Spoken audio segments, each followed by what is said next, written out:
I have my special guest, Alex Nekritin. He is the CEO of UltiSelf. I call UltiSelf the biohack company, the ultimate habit machine company. Welcome to the Playbook. Thank you, sir. Alex, glad to be here. There could not be a better guest on my show because I think the secret to life is creating a habit machine. And I have tried to effectuate in my career creating a habit machine with no technology. Because my philosophy is if I had a habit machine, then if I wanted to lose weight, I would just input whatever I wanted to do in order to effectuate that habit. Or if I wanted to, get stronger or to do business in a certain way, whatever habit it was, the habit machine would be much more powerful than actually each time trying to create some system in order to effectuate a long-term change or improvement in my life. What inspired you to get into this personal development space, this biohacking space, to create the UltiSelf, what I call the ultimate habit machine? Well, I think the studies are it goes anywhere from about 70 to about 95% of our daily actions are habit-based. And according to research, there was a study done by University of Sheffield and University of North Carolina that any intentions we set, knowing what to do is really, I think it's even less than half the battle, but about 50% of our intentions never get implemented. I mean, one of my first jobs ever, one of my only jobs ever, I'm a serial entrepreneur, as they say, is I was working at a gym and, selling memberships at a Gold's Gym in Boston area. And, we would sell a whole bunch of memberships January, New Year's resolution. And by March, all the regulars are back at it. People set intentions, but they never, but there has to be a lot of, and you know this, I'm sure better than me, there has to be a heck of a whole lot of motivation for them to follow through on these intentions. And, I've always been into self-development, always tried to build my best self. But, the approach that I always took was, and this is probably by coincidence, when I read something, I took the notes and I'm like, okay, what am I going to do? What specific action am I going to do? And I would write that action and put it into Excel, Yeah. So it's interesting because I'm a habit guru, a self-proclaimed habit guru, meaning that I understand the habit machine. I work so hard at it, but yet let me take my favorite habit, which I try to inspire people to have, which is to say thank you. Thank you before you go to bed and when you wake up. It takes 0.1 seconds to say thank you or to think thank you. It's free. You don't have to study anything to just say thank you. It has the most impact of anything in my life just by setting an intention of thank you. But yet it took me 9 months until I could do it every day for a month. So totally get that. Why, if it's 70 to 95% habit, when we set an intention to something, why would something that simple still not even fall within the 5%? Because it's not just me, right? Because I tell people to do this all the time. I could tell you a quick story about myself, if you don't mind. Yeah. So when I was in my teens, I had bad allergies. And they suggested doing this scratch test.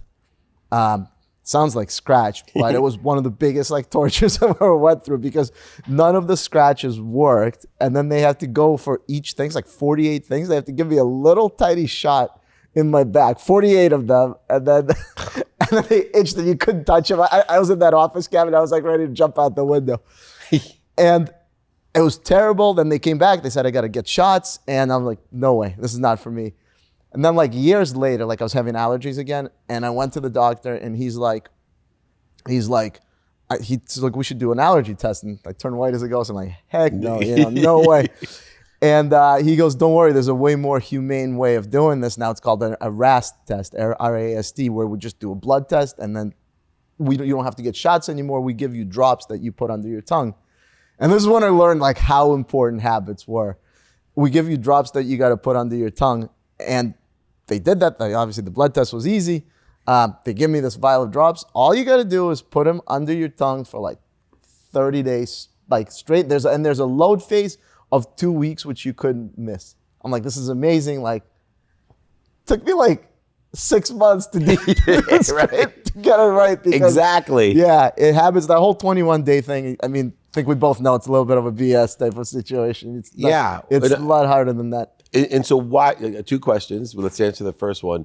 Why is it that we can't do things daily? And then I'll ask the second question about the 21 days. Right. I mean, there's not just one reason why. I would say it's there's a few things. I mean, there was a study here. I got all my notes here with the studies, but there was a study by Pittsburgh, University of Pittsburgh, in terms of gamification. So this is one thing that really helps, and this is one thing that I really made sure. And we hired a team of psychologists, neuroscientists to put this into our app.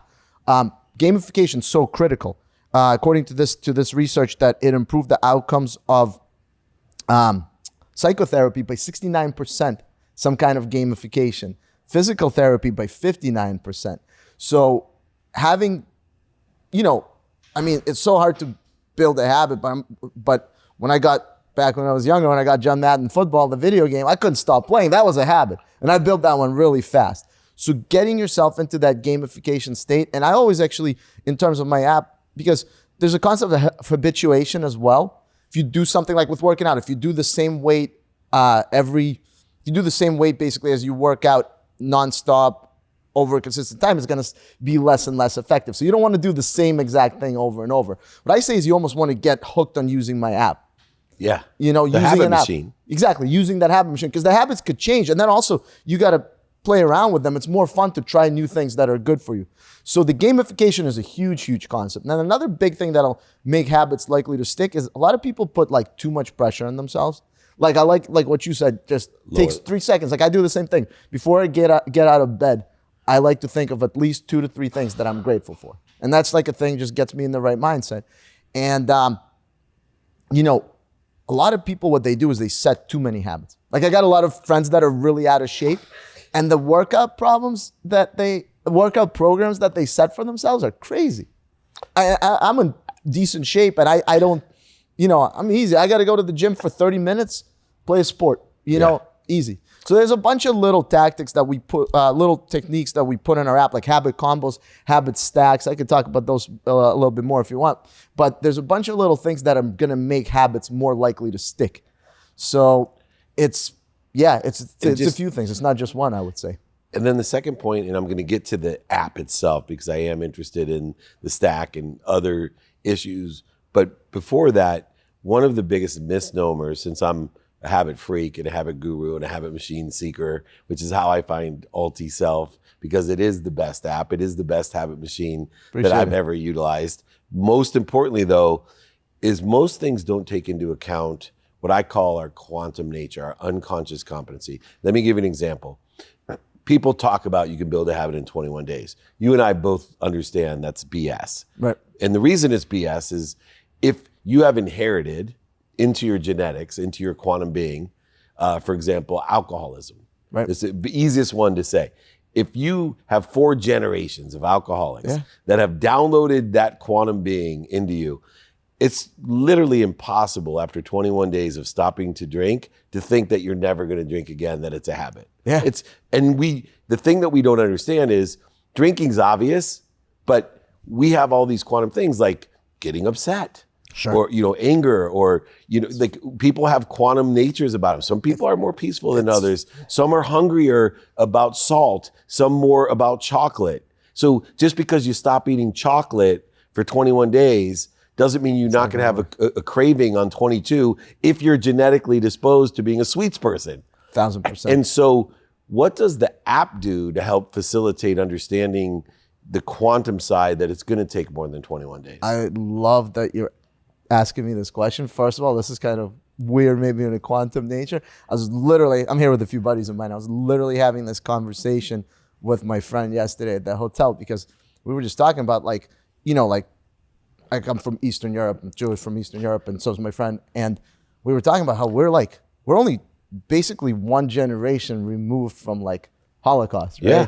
Like my mom. I'm with you, buddy. Right? my mom, she, my parents are pretty well off, pretty successful. They still have these. We don't have that in common.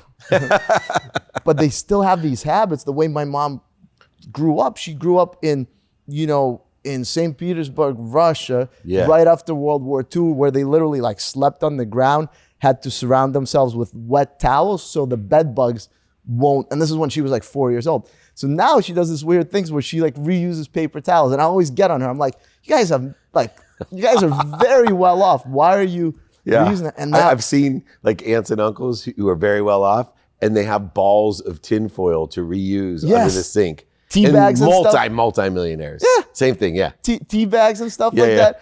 So I'm like, I always get on her, but I was like talking to my friend, and I understand that because that's some crazy stuff that happened back then, obviously. And that programming, I mean, they're a generation away from that. So being like that with money doesn't, doesn't change. Doesn't change. I actually invented one of my first entrepreneurial inventions was called the Bubby, and it was a big purse, and it had a removable Ziploc, so you could replace it. Because I noticed all the bubbies in Florida would go to the buffets and they load up the sugars, everything there. And so anyway, so to that point, how does the app help facilitate understanding where we have a greater challenge to create a habit than other people may? And I love that you're asking me this question. This is one of the biggest differentials between UltiSelf and, I mean, what you like calling the biohacking habit app. Yep. One of the big differentials is the content that it has, but also a huge differential is that it's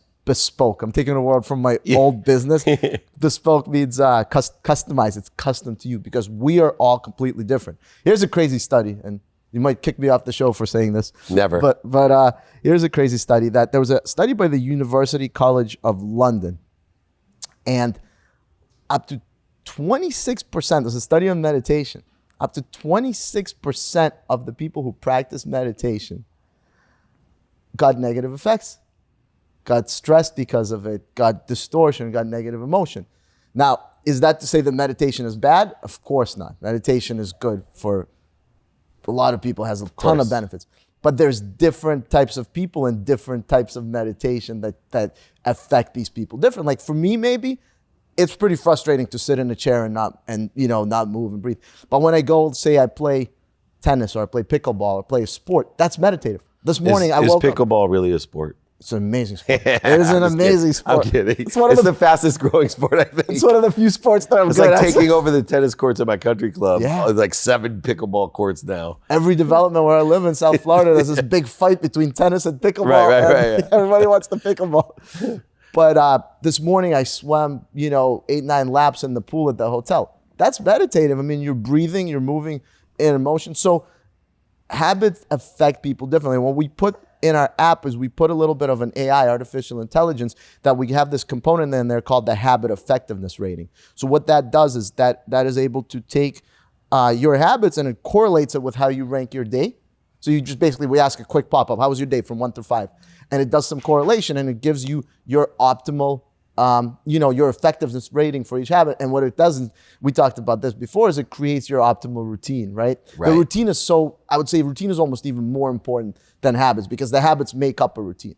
And if you have a good routine that's really specific to you, that is the real key. That is the real key to results. So that's where the UltiSelf kind of stands out, is it is able to give you your habits that work for you because we're all different. Habits that are good for one person may not be good for the next. Like another example is the book, The Power of When by Michael Bruce. Mm-hmm. Someone like me, like I know you're a super early bird, right? Like 4 a.m. wake up. Your routine is on the app. So I know that. For me, my brain kicks into high gear at midnight. I've tried everything.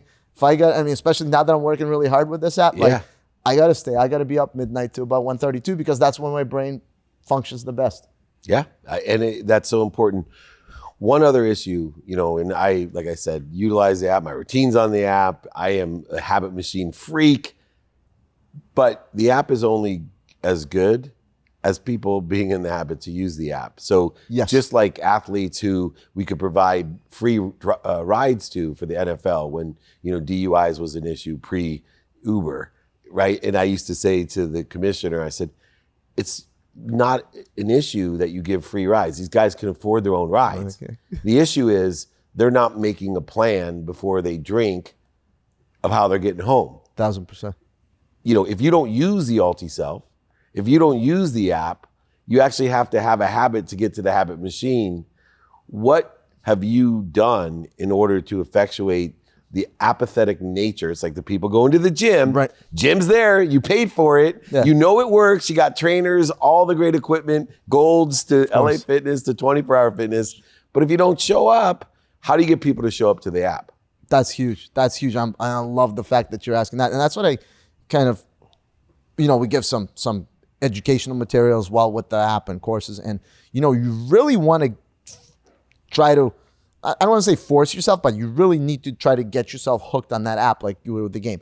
Obviously, gamification is there, but we put a few key components into the app like reminders. So we have push reminders for every habit. So you basically, and this we're again one of the only habit apps to do this. When you when you click to add a habit to your tracker, a thing pops up right away because we want people to set these reminders. People could set push reminders and they could set text reminders. And what that's going to do, most people are already in the habit of using their phones. That's one that's pretty damn ingrained, right? Right. So, like playing Madden. Yeah. My only addiction of my whole life was Madden. That's awesome. So, people are in the habit of using their phone. Well, for every single habit that they need to do in their routine, or checking their text messages, they can either set a push reminder or a text reminder at that specific time. And that gets them back on it. And then the other big thing is also your mindset. I mean, obviously you're a mindset guy. The big thing is when you fall off, get back on. So I feel like I feel like that's a big, this is kind of like what I'm starting to realize now in my old age of 40. Just wait, buddy. A little wiser. I feel like people almost put too much pressure on themselves. Like I've seen some of these, because we see what the people set. Some of these routines, they try to build like 30 habits, 50 habits, and you're almost setting yourself up for failure. There's a concept of, it's a great book. I'm going to give this guy a free plug. Stephen Guy's Mini Habits. I think it's the greatest book on habits. Stephen Guy's Mini Habits. Love it. Love it. He's kind of Yeah. like not a big name guy, but the book is just, it was a game changer for me. Start low, set the bar low. Like you said with gratitude, Lower right? the bar. Just lower the bar. And big then, philosophy of mine. And then overachieve. So because what you're trying to do is you're trying to build self-efficacy, right? Self-efficacy is a little bit, from the way I understand it, correct me if I'm wrong, but self-efficacy is a little bit different than self-confidence. Self-confidence is kind of like your belief in yourself. Self-efficacy is your belief in yourself to accomplish what you set out.